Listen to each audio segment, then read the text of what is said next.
there's this whole blog situation about how I'm the pastor that he is dating at his church.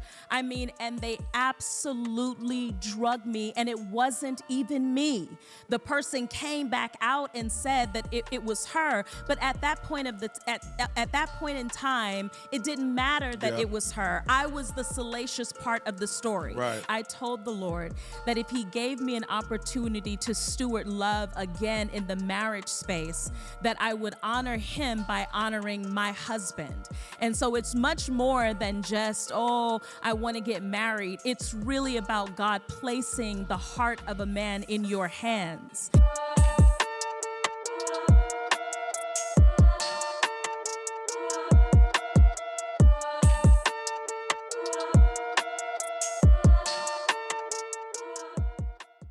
Hey, family, welcome to a special edition of the Jamal Bryant podcast. Let's be clear, you're going to have to buckle up and clutch your pearls. This is going to be a conversation that's going to explode the internet. For the very first time, I am having an absolute, transparent, and vulnerable conversation about my love life with the one and only Dr. Karri Turner, who has brought love to my life, and Lateris Whitfield, who has brought agony to my life, is going to be moderating. My nerves are all over the. We'll be moderating the conversation. It's going to be absolutely amazing. I know that you have heard different things, you've imagined different things, and blogged imaginary things. And so today we are going to bring everything to clarity and the closure, and hopefully somebody will be challenged and somebody will be reinvigorated to know that there is life after the first death. And so please welcome our moderator, all the way from Dallas, Texas, the host of Dear Future Wife podcast, Wifey podcast. We do this every time. Every time. Would every you give time. it up for Lateris Whitfield? Yes, yes. First of all, let me say congratulations. Thank you. Congratulations. I love love. I love y'all. And I love that y'all are expressing love in a big and major way. I want to start off with Jamal. Yeah. I want to start off with you because I'm reminded of when I did the podcast last year at New Birth in March. Yes. And the next day, they had y'all had a singles mixer. Yes. And I was there, and I was sitting at a table, talking to Dr. Del Toro. Yes. And we were lamenting the loss of our recent relationships. Yes. And you were like, what y'all were talking about? You said, talking about the hope of getting married one day. And you said, y'all really want to get married? I said, absolutely. You said, well, I'm going to leave that conversation on the other side of the table with y'all. And I said, I bet you beat us getting married. Wow. And you rebuked me. And but here you are right now. So yes. I want to know, how did you get here? What made you go from saying, no, y'all can have that, to now you have her? That's good, brother. How did we get? Nobody's supposed to be here. So I almost lost the best thing that God had presented towards me.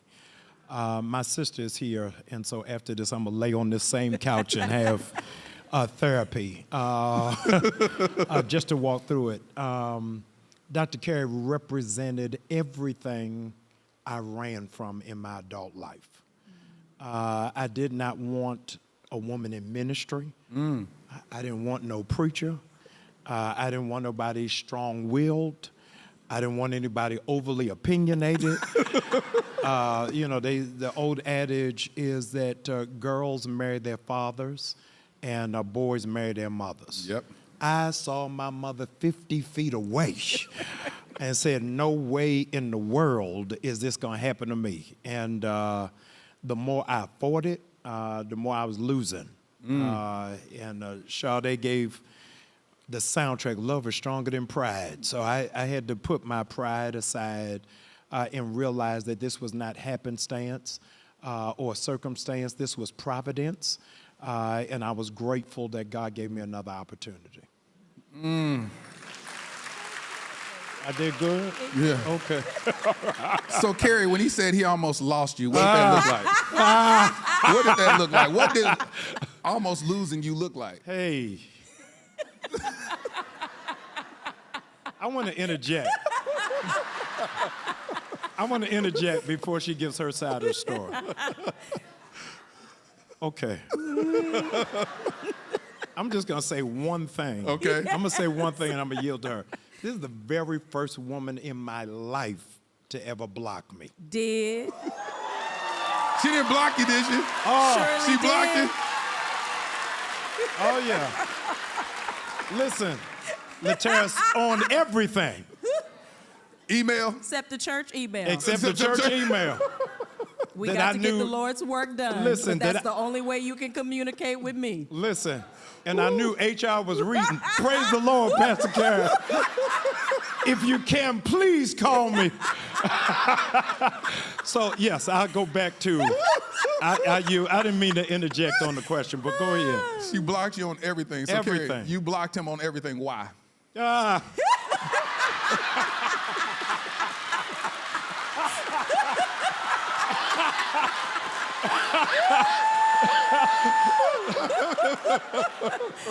Listen, y'all. Listen. Hey.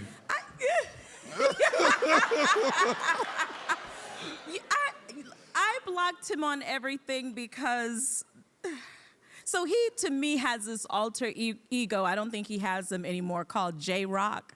I don't like J-Rock. J-Rock has his own personality. He does his own thing. And I just felt like we had reached a point where I didn't feel like the things that I was looking for, he was providing. And so I wasn't going to waste any time. I wasn't going to go back and forth. And so I decided, because see, sometimes people, as long as they have access to you, they will continue whatever the situation is. And so for me, I'm not, at a certain point, it's no going back and forth. I'm cutting off your access. So that means you don't get to text me, you don't get my energy, you don't get my spirit, you don't get my affirmation, you don't get any of those things. So if you're not ready for the full package, you don't get the benefits of the package. And because...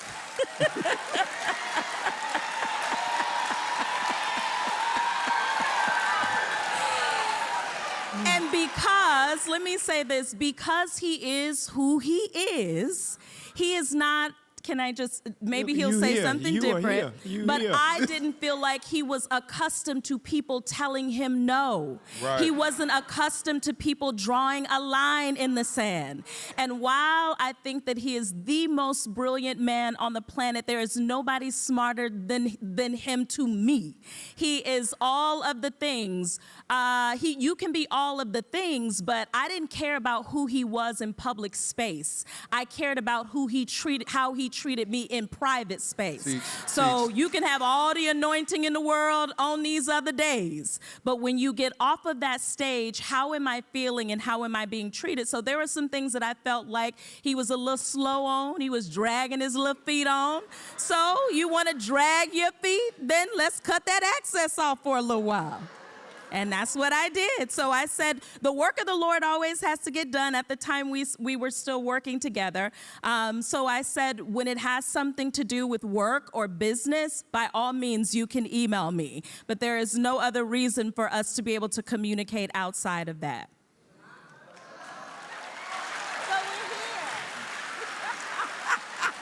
Jamal.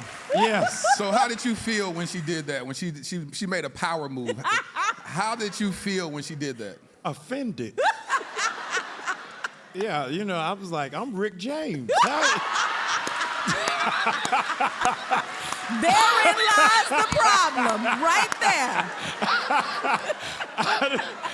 This was countercultural to my whole experience. I had no idea. I had to humble myself before the Lord and say, what is happening? I had people calling her from Africa saying, hey. He did. Yes. He sent flowers, sent all the things. So how long was it blocked? It was long enough. I didn't accept the flowers. He sent all kinds of, because let me tell you something about him. He ain't coming without no gift. He gonna always have something amazing, but I needed to show him that I wanted him and not the things. Teach. And there is Teach. a way that I wanted him Teach. to be able to show up that I knew he could, but if there was no standard for him to do so, he never would. And so, yeah. That's right. You ain't said that's right to nothing I done said today. Let me ask you this, Karri. Someone sent me the video that went viral from my podcast about a week and a half ago.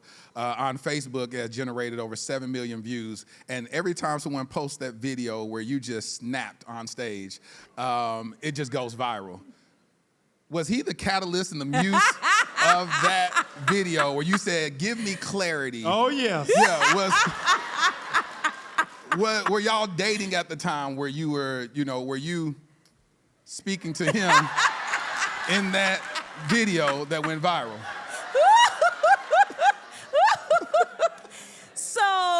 So we were not officially dating. Let me say that. We were at the time exploring what could be. And I had gotten to a point that I felt like it could not be. And so it really wasn't transparently, so let me give context to that. So when I talked to Lateris, we were planning Singles Month for the church, and I wanted him to come and do the podcast. I didn't have any intentions of sitting on the panel, and Lateris is my witness. I told her, I said, I need you on there. Yeah, and I felt like she was a great voice to have on there, especially being a single woman, being a single pastor. I wanted to represent that voice. You were like, no, I don't really want to. Yeah, I didn't want to talk about singleness. For what? I didn't have nothing to contribute to me. I didn't want to talk about it. I wasn't as happy with where I was in it. And so I didn't want to be a part of it. But Lateris talked me into doing it. We didn't get any of these questions in advance. Nope. There was nothing that was rehearsed for it. He asked me the question, and I literally, God knows, just shared what was in my heart. So while some of it was about Jamal, a lot of it was just about my dating experience altogether. So it wasn't all focused on him, because at the time we weren't really serious. He was kind of doing his thing. Do you agree with that? You agree with that, Jamal? Okay. Okay. So when you say serious, was it established where y'all were just dating multiple people? Yes. Okay. Come on. Slide the microphone. Get close to the microphone, Jamal. Let me tell y'all the problem. The problem is he wanted to do what he wanted to do, and then he thought that I was just going to be sitting around waiting while he did what he wanted to do. And I wasn't. So because nothing had been firmly established at that time, again, we would hang out, try to see where it could go, but there was no clear direction.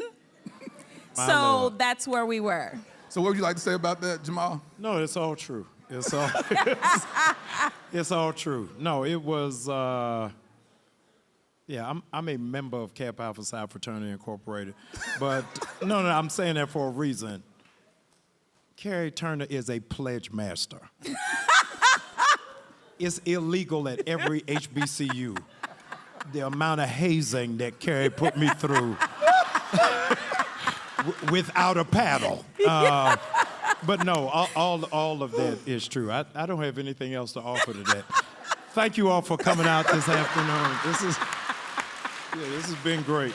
So my question, though, is when you're dating and it's not really defined about whether or not we're exclusive with each other, then things can get a little murky. And so when you're saying that you wanted clarity in a moment where he wasn't willing to give clarity, let me ask you, Jamal, why weren't you able to give clarity in that position? Did you want to stay single a little bit longer? Did you not see yourself wanting to get married again, or what was it? Wait, let me say something before he answers this. So a part of I think the difference between he and I is that we still work together. So y'all got to keep in mind, He can tell other women that he can't provide clarity, and they might believe it. He can tell other women that he don't have a plan, and they might believe it. But I sit at the table with him day in and day out. So he didn't lack the capacity to give a plan, because I'm like, you write a manifesto. The manifesto is 12 months in advance. You know what we doing, what month, what time we doing it, what scripture we doing it. You got a full schedule. Listen, I told him, I said, you got a full schedule a year in advance. He knows exactly where the church is gonna be, what the church is gonna do, what our focus is gonna be. So you mean to tell me you don't have no other plan but for the church? So it didn't work for me, because I knew what his capacity was in terms of, he is a visionary. He can plan in his sleep. So to say that there is no plan, listen. Okay, now, honey. I have no idea why I am here today.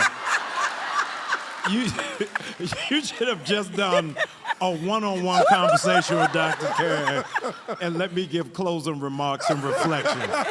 Or give a eulogy. Oh, get a eulogy. What was your question again? My question was, at that point where y'all weren't exclusive with each other, yes, what was your goal with her? Did you not see a future with her at that point? Did you want to stay single longer? No, it was part of what she's saying. It's the box on Facebook is complicated in so much as in so much as I had different layers that I had to navigate. So this is not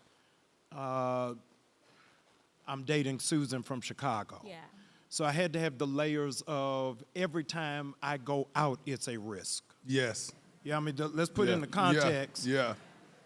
We went viral over eating ice cream. Yeah. I wasn't in a casino or coming out of Magic City. Yeah. I'm coming out of eating Haagen-Dazs. Yeah.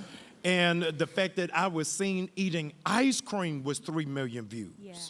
And there's nothing immoral, nothing illegal, nothing unbiblical about frozen milk.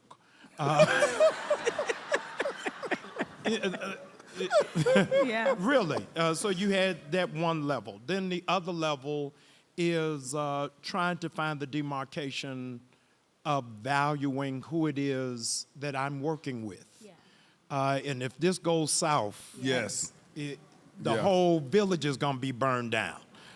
So we hadn't gone public, and little old ladies was pulling me in the hallway. If you heard I carried, I'm like, what about me? I'm the one hurt. But so you had different kind of nuances that you had to try to tap dance against and really move forward. And so it was a journey in seeing all that. I knew I wanted to get married again. I had models of marriage in my parents have been married for 56 years, I think, 55, 56 years. My paternal grandparents have been were married 63 years and died 6 months apart from each other. Wow. My maternal parents had been married 64 years. Wow. And died a year apart. So I didn't have a model for being single.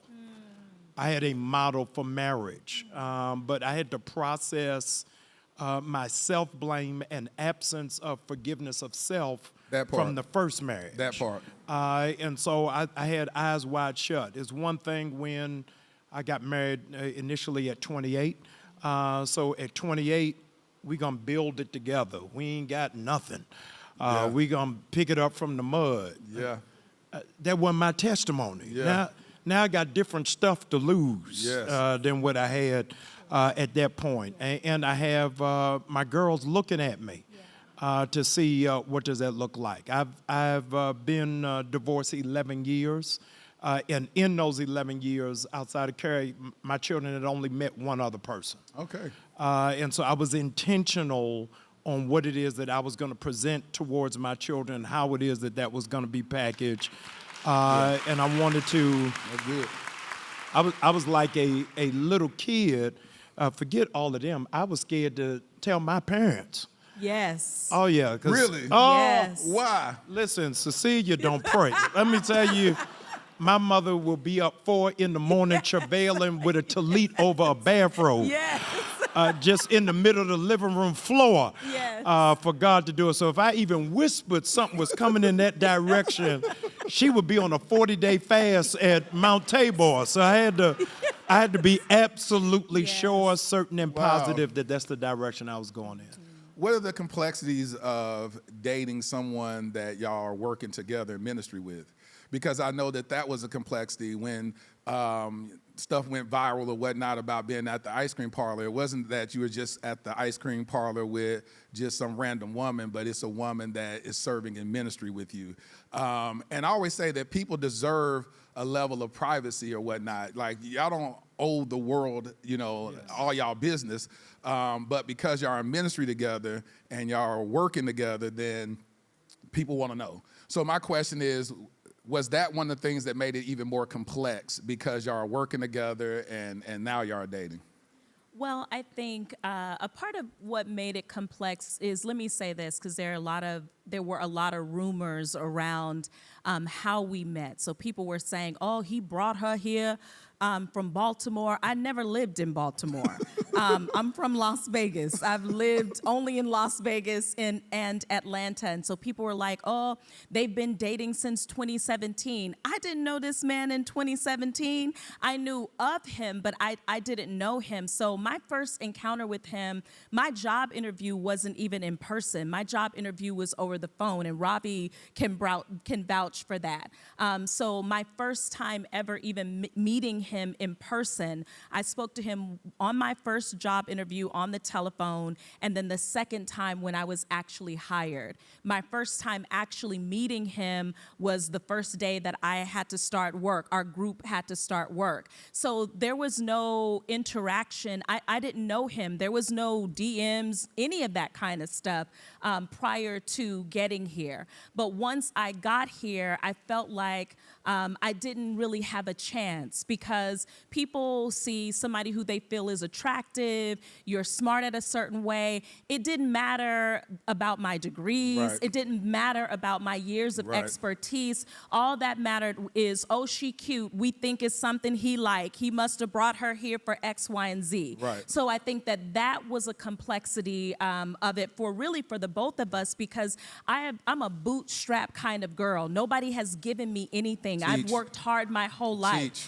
And so a part of the challenge with this, and he will say that, was when we were thinking about what this could even be, there were things that he had to consider from his end, and there were things that I had to consider as well. And it was another thing of, we're quick to say that Black women slept our way to the top. Mm-hmm. We're quick to say that someone gave us something, and that was not the case. Teach. But that began to be the narrative that I couldn't really respond to. Then we got through my first year of working here. At the end of the year, there was this whole blog situation. Now, keep in mind, I am green to this. This is my first time working at a church this large, full time. I'm just here wanting to serve the Lord. My intentions and my heart was pure. And so we get to the end of the year. We've gone through a pandemic at this point, and there's this whole blog situation about how I'm the pastor that he is dating at his church.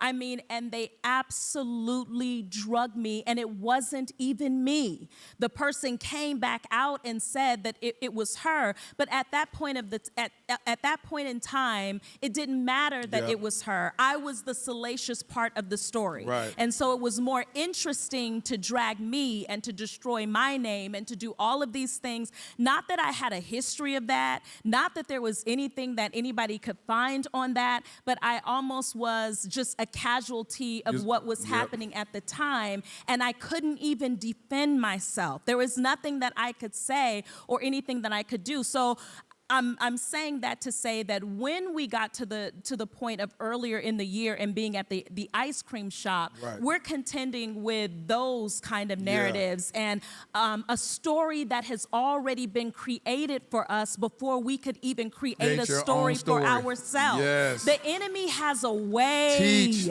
Teach. When he knows that God is doing something, he has a way of trying to get ahead of the story so that he can destroy it, so that he can taint it, so that he can ruin it. Do you know what I'm saying? Yeah. So that we would never, it was a struggle for us to even get here, because had we dated in public space, I don't know if we would have made it. So there are some things that we had to fortify privately. I say that to say, when we got to the ice cream parlor, I was not there because I was kicking it with him. I was there because we were solidifying my doctoral program. That was the reason why I was in Florida at the time. His cohort was there. I came down the last day so that I was able to finalize everything with getting my cohort off the ground, which he was so instrumental in. We get ice cream all the time. We get ice cream in Atlanta. Do you know what I mean? Yeah. So it wasn't midnight when we got ice cream. It was literally, dear, maybe about like 8 or 9 o'clock. And if you've been to Fort Lauderdale, you know that little strip stays busy. Yeah. So it wasn't this romantic rendezvous. You know what I mean? We really weren't even holding hands. And we sure enough didn't run. Ain't nobody run out of no ice cream parlor. Child cheese. I politely sashayed myself out because, again, I already knew what it was about to be. And my business doesn't have to be everybody's business. There it is. I am entitled. There it is. We are entitled to our own business. So there was nothing weird going on. And I'm going to tell you about him with the ice cream parlor. So we had gotten donuts across the street, right? And so he said to me, he was like, I need to go back to this ice cream parlor because it's black owned. That's what he said. He said, it's black owned and they don't think that I'm coming back there. He said, I want to go back over there so that they know that I kept my word to them and I got ice cream from them. That is who he is all day, every day. So in going to the ice cream parlor, thinking that we're doing something honorable, and then it turns into that, it had just become really, truly, for me at that point, a nightmare. Because I just couldn't figure out, one, it went from getting ice cream to just blatantly lying. Yeah. You just blatantly lied. You made up stories. You made up different things. It's one thing if you're going to tell the truth. Because you can lean back and be like, well, it was true. Yeah. But when a person lies on you, it's something different. Let me ask y'all this, and I'm going to start with Jamal. How do you deal with, because you've done enough dirt in your life that you've spoken about it and all that stuff. Yeah, you have. You've done some dirt. You're going to keep it real. So you've done some stuff in your life. I'm glad to have you here, Terrence. I got your back, though. I got your back. You've done enough dirt in your life that you have to speak out about and own. How does it feel to be, because I can't say you're fighting a lie, but how does it feel to be lied on and then can't comment about it? It is the imbalance of being used to it. And I really was not really even affected by it because I am accustomed to it until I had to live it through her blood.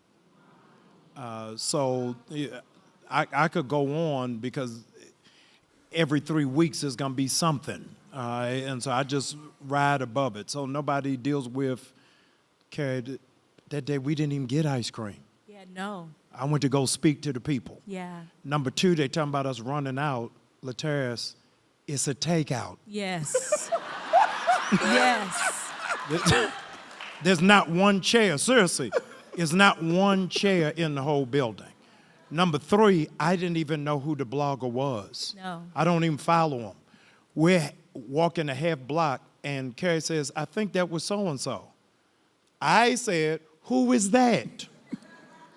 And so I have, I think, the dysfunction of being persecuted is that you embrace the arrows and no longer put up a shield. And so I think that level of dysfunction, I needed Karri to bring me back into humanity, that I am more conscious and more aware of what is taking place. I've been in public space since I was 28, and I'm 52. So you have to have in context, I am a childhood TV star. I'm Gary Coleman. Yep. Really, I grew Yeah. up in front of the people. Yep. So you have to realize that I was a mega pastor by 30. Wow. So by 30, I was on TBN twice a week, traveling with Benny Hinn, preaching at every mega fest, keynote speaker for the Million Man March. There has been nothing in black space. Hear me, Laterra, there's nothing in black space I've not done twice. Wow. And so to grow up in front of people puts me at a disadvantage. So people had to watch me mature on television. And one of the disconnects that people don't realize is my rise in ministry is timed to the rise of the internet. So nobody talks about Joyce Meyer's divorce. Nobody talks about Noel Jones' divorce because it's So right about pre-internet. that. Yeah. Okay, You so so right about I that. came through as the youngest person, so I was the easiest target for an internet community. So all of the fathers were fathers. Yeah. And I was the younger brother in that. So you have to realize coming through at my prime, the only young preachers was myself and Zachary Timms. We were the only two young preachers on national television. So I'm on Daystar, TBN, and Word Network by 31 twice a week. And so having to work out what is your maturity and what it is that you have to deal with and how it is that you gauge it put me at a place that was also a contributing factor to the delay of the relationship with Karri. Karri would tell her, I said to her, you are not ready for this space. Yep. It is not just new birth. I said to her, the day this happens, you become national. Yep. It has nothing to do with for better or for worse. You become a target because you are on this global screen. Yep. And so what comes with that is that you have to, Laterra, have the maturity to find the difference between being a secret and being private. Yes. That part. Yes, and my lines were blurred. And so I had contorted myself to a secret life because I didn't know how to manage a private one. That's good. And so That's in good. so doing, That's good. I embraced it at my own detriment that I didn't give myself permission to live. I want to ask you this, black man to black man. I know you said you've done this, you've been in this space for years. You say it so effortless, like you're callous with, you don't feel the attacks. No, I didn't say that. Okay, that's why it almost like you're so no. used to it. That's why I want to ask you, Yes. from black man to black Yes. man, how are you dealing with that? Because at the end of the day, I believe you got PTS or something. You got PTSD. Yeah. Because at the end of the day, when you get that level of trauma, and we don't understand the weapons of warfare about internet. The internet is some of the greatest weapons that we'll ever get hit by. Yeah. And so you're functioning in this space, getting attacked daily, oftentimes weekly, yearly, and you've been dealing with it so long. Black man to black man, are you okay? I am through the grace of therapy and through the benefit of veterans who have lived through it. One of my mentors, Reverend Jesse Jackson, I went to go see him a couple of years ago and was asking him a similar question. And he said, Jamal, do you remember when you were a kid, it was on the news that I rescued Lieutenant Goodman from being a hostage in the Middle East? I said, yes. He said, you remember that I got 4 more people who were hostages from terrorists. I flew over and got them released when the government couldn't do it. I said, yes, Reverend Jackson, I remember. He said, it's been over 25 years. No hostage that I got released has ever called to wish me Merry Christmas. Not one has ever wished me a happy birthday, but I'm not doing it for that. So it is not, Laterra, the sound of critics who don't know me. It is the resounding silence of the people who I've assisted. That is a greater pain. And so living through blogs who feel it's clickbait. Let me just say Jamal Bryant's name, and it's going to go 0 to 100 real quick. And my members, the beneficiaries of my ministry, are watching it and say nothing. But have you seen this? That they are not shutting it down saying, hey, I've never gone viral for feeding 1 million people.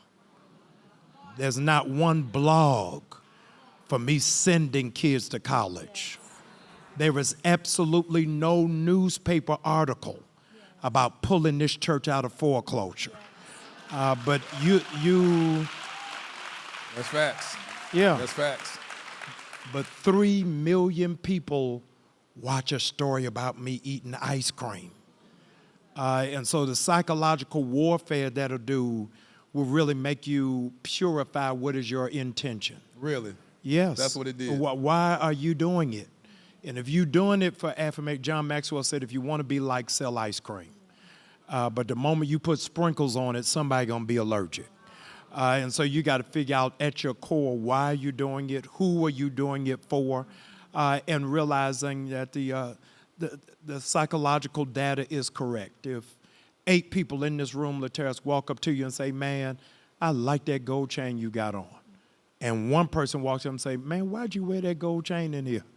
You're going to ride all the way back to the hotel thinking about that one person and ignore the 8. And so I have to be mindful that the people who I serve gratefully are not concerned about blogs. Yeah, do you understand? So all of the blogs that are written, all of the attacks, the evidence that God is with me, and I fought with God on it, the evidence God is with me is not that he made the blog stop. The evidence that he's with me is he didn't make church growth stop. Yeah, so I haven't been at a place said, oh man, if they wouldn't have said that, I would have been able to say to church. It's because of this blog I was never able to come back. But I say all the time, Lateras, humility is not my natural gift. And so my failures are always the same size of my success. Because that's the way God has to keep me balanced. That's good. And so that's good. That's good. Yeah, so I know whenever it is that I'm going through something, that something bigger is coming. And that's the agonizing factor of my enemies and my detractors. They cannot believe I'm still rising. No, I'm telling you, it is unfathomable. It is the deafening silence. I said to Karri, the deafening silence of all that was said. There was no blog that said, why is he marrying her? Because they couldn't find nothing. Really. Yeah. And it really speaks to who she is, Yeah. not to who I am. And I said to her that there's no other woman in the world I could have walked onto that stage with 5 million people watching and know that God has covered me. And so when I say I'm proud to be with her, it is a peace to know that I have a woman who makes me clean. Yeah, so she is,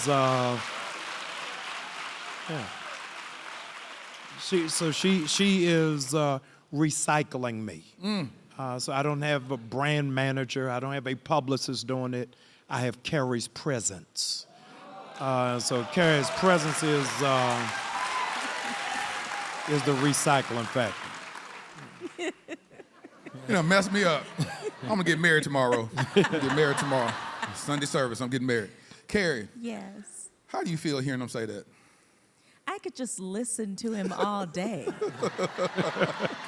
I love the sound of his voice all day.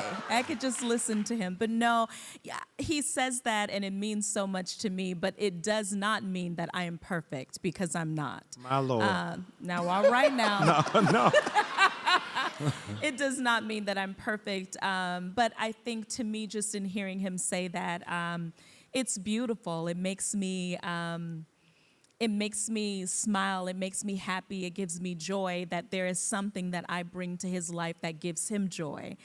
So I think that it's amazing. So, Karri, this is your second time around, right, Yeah. in marriage. Yeah. What did you learn about yourself from your first marriage that you're going to take into this new marriage and do things better? Yeah, so many things. I am one of those people who believe that you can't, no matter who was the primary person that may have caused an issue in the marriage, I don't think that you can get divorced and not have to look at yourself as Right. well. So I don't put all of the blame on my ex-husband. We were both young. I got married right out of college, so we were about 25, maybe 26, getting ready to go into grad school. And unlike Jamal, I didn't come from a family where there was a rich history of marriage. I came from a family where marriage and divorce were just a regular thing. You got married and you got divorced. And one of the things that I wanted to do in my life was to break the pattern of what was happening with what I saw. And so I got married because I thought it was the right thing to do. I didn't know anything about myself at 26. Right. But I was following this path that society laid out. You graduate from school, you get a good job, you find a great partner, and then you build your life. And so there were so many things that we did not know, but one of the things that I have learned, one of the primary things, is that I had not come into the understanding of a wife being powerful in intercession. I didn't have that. I didn't understand. I knew about prayer, but I didn't understand a wife as an intercessor. Good. And so that was a deficiency for me, because when I should have been praying, I was talking.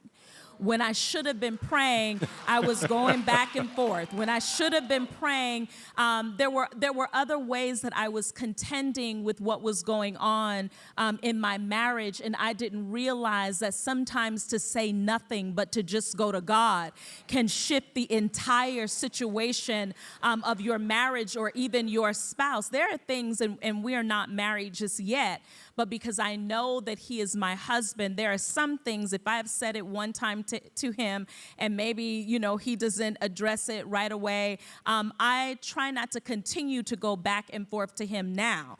I will just go before the Lord and say, all right, Father, Yes. he has a relationship with you. This is what I need. This is Yes. where I need his heart to shift in this area. And I just didn't have those tools when I was younger. That's so good. So I think that's one of the primary things that I learned. Being able to listen to my husband is something that I learned in marriage as well. Being into men like what look good, smell good, taste good, feel good, all of those things. And just being mindful about how I am on my off days, what that looks like, a level of attention. Our communication might be different. So trying to figure out what is the best way to relate what I'm trying to express to him. Do I want to be right, or do I want him to hear what I'm trying to say? And so I haven't mastered everything, but those were just a few things that I learned in my first marriage, that my prayer is to do a lot differently in this marriage. I told the Lord that if he gave me an opportunity to steward love again in the marriage space, that I would honor him by honoring my husband. And so it's much more than just, I want to get married. It's really about God placing the heart of a man in your hands and you having the opportunity to be able to steward it. On good days, bad days, whatever it looks like, but I want the Lord to be pleased with how I handle him. Sometimes I may get it right, sometimes I may not, but it's in my relationship with the Father that I think I learned the best way to love him, because who knows him better than God does? And so as I speak to him, it helps me to be able to love him in as best as I can. Yeah. You got you one. Indeed. So what did you learn about yourself coming from your past marriage? A whole lot. No, really, a whole lot. One profound thing is my ministry is not over my marriage. is that my marriage is first, that this is not what I do on the side. Yeah. But that this is my primary responsibility. I didn't have that. I didn't have any sense of balance in my life. I was gone 3 days, 4 days, 5 days a week on the mission field, and then come home and give what's left over. Yeah. I didn't understand the requirements of sacrifice. One of the hard things to do in marriage is to serve when you are used to being served. That's good. Yeah. That's good. Yeah, so it is countercultural. Carrie bemoaned to me before, hey, you got somebody doing every area of your life. I don't even know what that space is, but really learning to sacrifice in areas where you ordinarily would not. That at New Birth I am pastor. Yeah. But at home I am servant husband. So what does that mean? Yeah, what does that mean, and how does that mesh itself out? And 3 is sacrificing selfishness. It is not always what I want, eating places I don't want to go, watching movies I am not interested in, all the things. All the things. That you have to put into account. Can I say, I just want to honor him for a second Go ahead. in that, because in hearing him say, let me say this, I had a conversation with a woman who is married to a pastor, beautiful couple, very wise, because right now I want to learn as much as I can from women who are seasoned in that area and have great wisdom to offer. But one of the things that she said to me is, she was like, you have to realize that you come second to the church. And I said, second? She said, you come second to the church comes first, and you have to figure out how to be second. And it didn't resonate with me, because that's not even the word of the Lord. Teach. That's not even how God Teach. has laid out the plan. And I Yes. don't criticize it. I didn't even give a rebuttal, because that's what works for her marriage.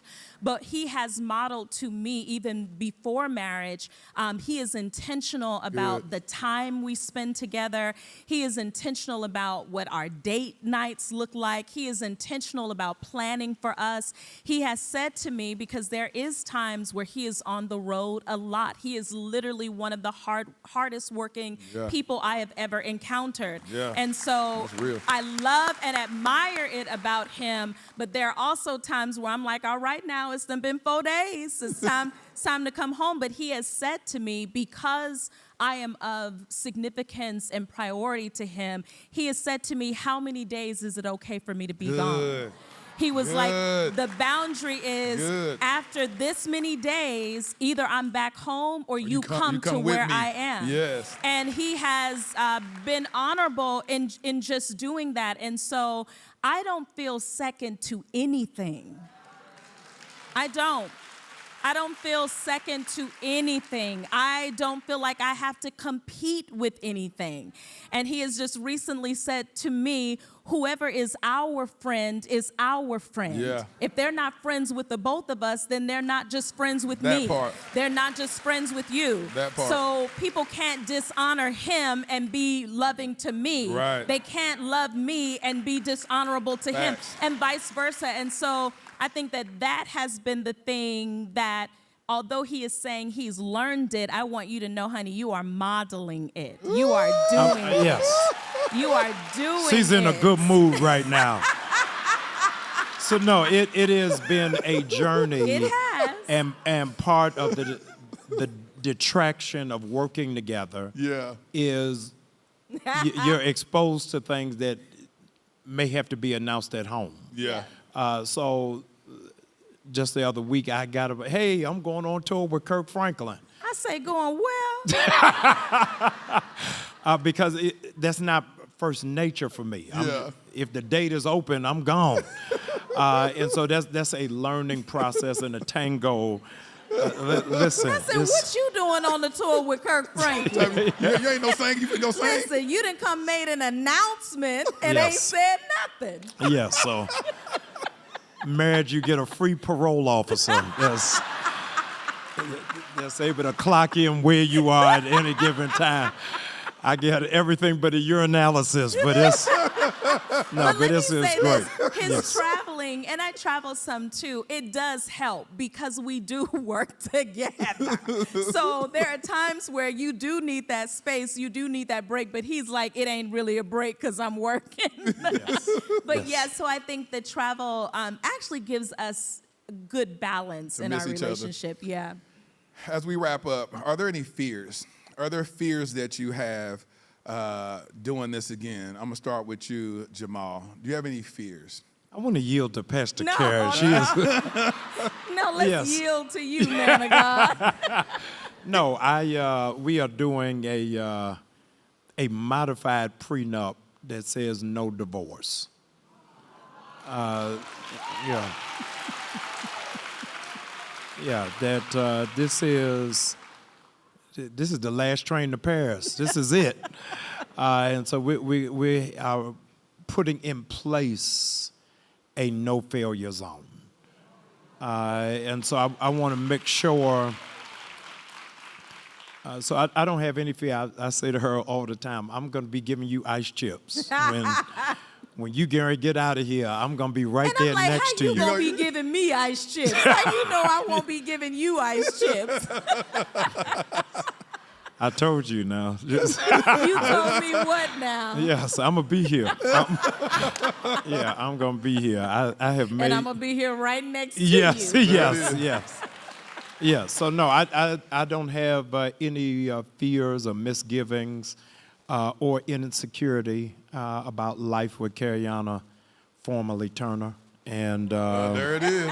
There it is. Yes. Snatch that last name. Yes. No, I don't have any. What about you? What about you, Karri? You're operating in this space. You will soon become a first lady. My Lord. You're in this space where what he warned you about, attack, experiencing spiritual warfare on a level that you've never experienced it before. How do you feel? Do you have any fears dealing with the history, the stuff that this man has been through or whatnot? Sometimes the devil will whisper. People will tell you, "Are you crazy? You finna marry a man that's been through all that type of stuff?" Do you have any fears of saying "I do"? No, I don't have a single fear of saying I do. I think my greatest fears were probably before we came out because I didn't know, I love my church. I love the people I serve. We didn't know how it would be received. We got to pause right there. Yeah. We got to pause right there. Yes. Because we didn't address it. Yes. So our greatest, and we'll circle back to fears, but you stumbled into it. One of our greatest fears and apprehensions were these people here. Yes. We had no idea what that was going to do. I even told Karri, I don't even know if we said this. I was trying to move her out of here. I said... go ahead. No, go ahead. No, go on. Yes. So I said, okay, listen. I done found you a job. This is a true story. Y'all. It's a true story. We did. I found you a job. You love Miami. I got you a job in Miami, a house right near the beach. Just go away for a year. Go away for a year. I said...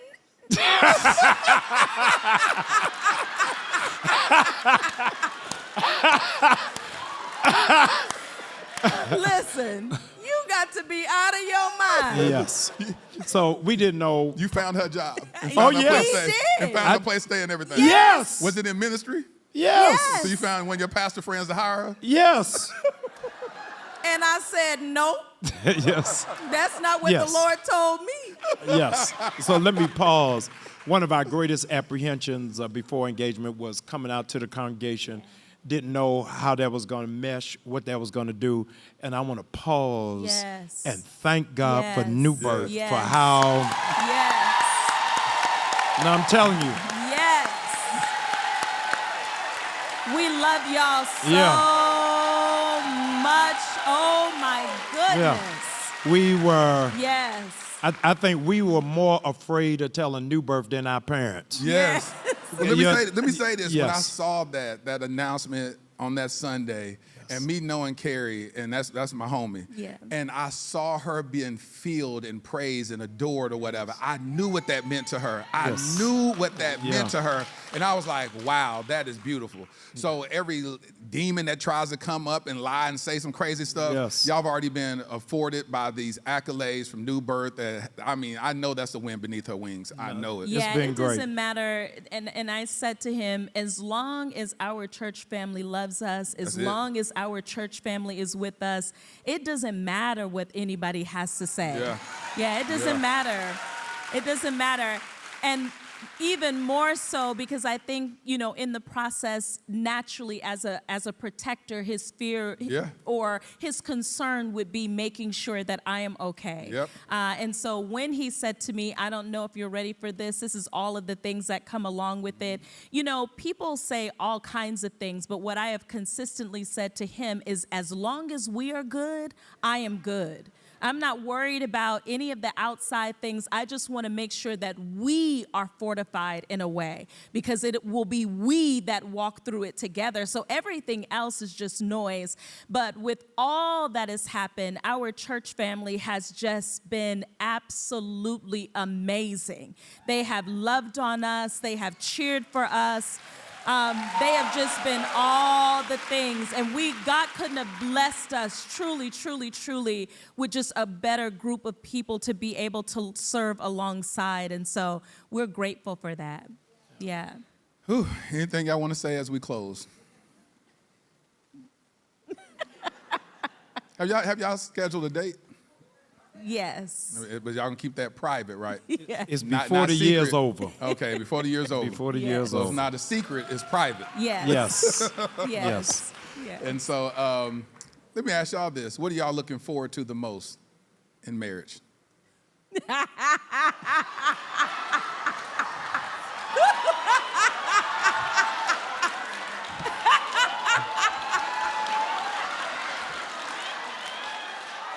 Why are you grabbing that microphone stand like that? Why you grabbing the stand like that? What a fellowship. What a joy divine. Leaning. Where you at, Jay? Everlasting. Yes. With so many things. So many wonderful things about Jesus. So many wonderful things. No, it's morning by morning, new mercy. I see. Yes. No, we're looking forward to a lot. Let me just say this. So my parents came to visit me not long before I got engaged. And my dad was walking around the house. I told him I was going to get engaged. Oh, yes. I told him I was going to get engaged. He said, now, where the girl going to put all her clothes? I said, Let me tell y'all, Bishop Brian be looking out for me.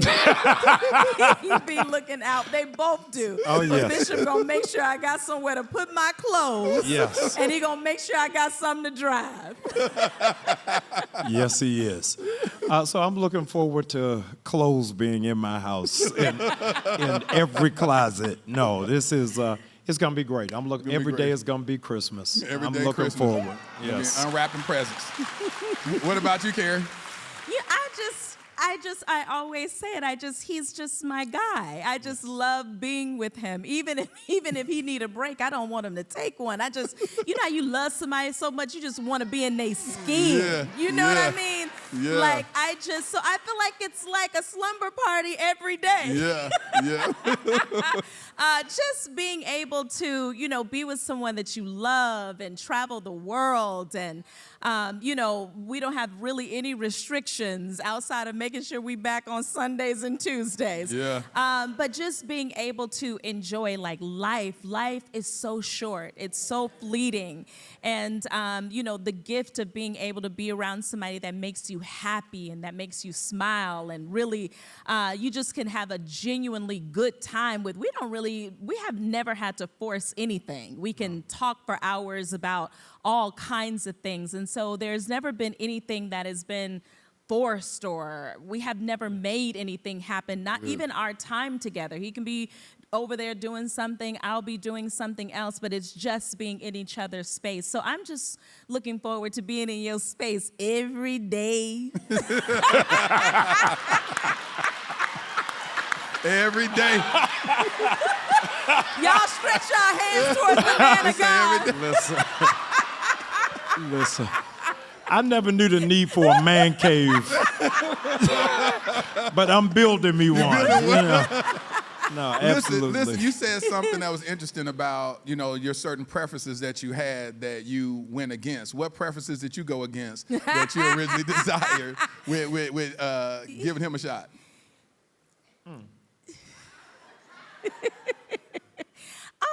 Oh, let me say this. So I never had like a traditional list that people have. So they need to be 6 foot, all of those kind of things. Most of the things that I ask God for, outside of brilliance and intellect, because I'm drawn to that, and a very funny person. He is the funniest person on the planet. Yeah.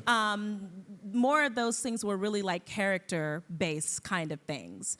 In terms of what I knew that I did not want to be with a pastor. That's what so I was about let me to say that. part. Yeah. I knew that I didn't want to be with a pastor. I think naturally it seems like it works, but a lot of times it doesn't work. And I just didn't want the headache, to tell you the truth. Yeah. So that was really one of my only things, is that I didn't know if I wanted to go down that path. It could have been any other kind of worker, but I was just kind of like, that wasn't what I wanted to do. So that was really like my only thing that I don't think I was as open to.